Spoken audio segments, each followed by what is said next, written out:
What's up, everyone? Welcome to the May 20th edition of DraftKings Tournament Plays presented by Prize Picks. I'm your host, Adam Scherer. You can follow me on Twitter at ShipMyMoneyDFS.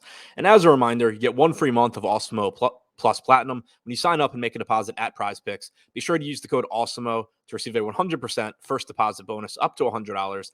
We have a much bigger MLB slate tonight, 12 games on tap after the 3-game night slate yesterday. So nice to get back to normal. And as usual, we're going to take a look at 3 of the top tournament stacks and 3 of the top tournament pitchers using the top stacks tool and the top pitchers tool on the Awesemo.com website.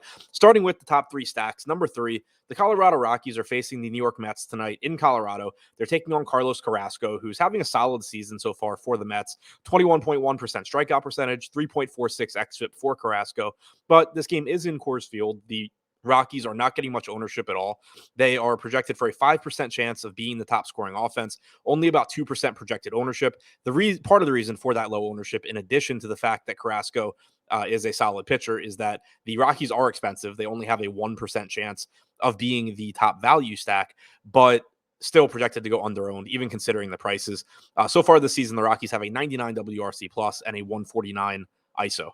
Number 2, the Los Angeles Dodgers are taking on Ranger Suarez tonight in Philadelphia. The Dodgers have a 5-run implied total. Suarez was really good after moving to the starting rotation last year, but he's not had the same sort of results so far this season. He only has struck out 17.6% of hitters. He has a 4.16 xFIP. The Dodgers are one of the most dangerous and best offenses in baseball. They have a 116 WRC plus, a 167 ISO so far this season. They're projected for about 3% aggregate ownership with a 7% chance of being the top scoring stack, only about a 1% chance of being the top value stack.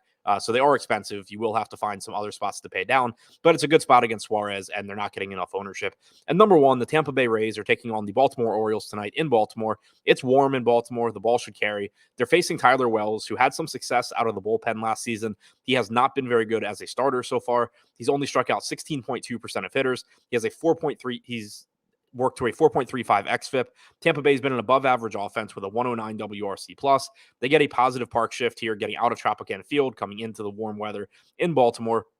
Their offense is watered down a little bit. No Brandon Lau, he's on the injured list, but still plenty of high upside guys here. When you have, Yandy Diaz, Wander Franco, G-Man Choi has some power, Rosarena has power and speed. Still not a bad lineup for Tampa Bay. They have a 5.2 implied run total. Now looking at the top 3 tournament pitchers, number 3, Tarik Skruble, $9,500 price tag, quite a price bump after his last start. But this is a situation where in his last start, he was wildly underpriced. So you shouldn't look at it as chasing points. You should just look at it as a correction back to where Skruble really should be priced at $9,500. He has struck out 28.3% of hitters this year. He has a 2.72 xFIP. He does have a relatively difficult matchup against the Cleveland Guardians. Cleveland has a 107 WRC plus this year, which that number is decreasing as the season goes along. That's to be expected. This really isn't a very good offense, but it is a difficult offense to strike out as a whole. They only have a 19.5% strikeout percentage. In large part, that's due to Steven Kwan and Jose Ramirez both being extremely difficult to strike out. So it's not the best strikeout spot for Skruble, but he's only projected for about 5% ownership. He has a 10% chance of being a top 2 pitcher and about a 3% chance of being a top 2 value pitcher. Number 2, Jacob Junis, $7,700 price tag, taking on the San Diego Padres tonight in San Francisco. So one of the most favorable ballparks to pitch in baseball. The Padres have about a 4.1 implied run total.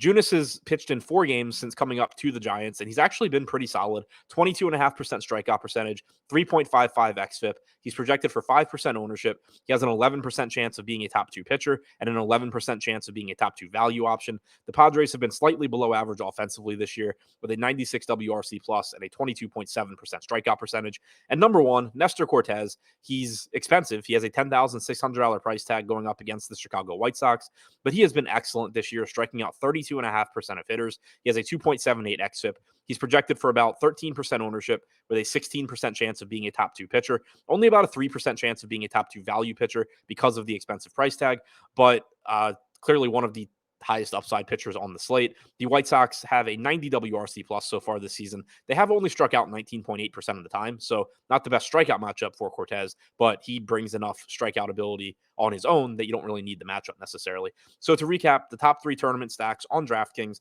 number 3, the Colorado Rockies; number 2, the Los Angeles Dodgers; and number 1, the Tampa Bay Rays. And the top 3 tournament pitchers: number 3, Tarik Skruble; number 2, Jacob Junis; and number 1, Nestor Cortes.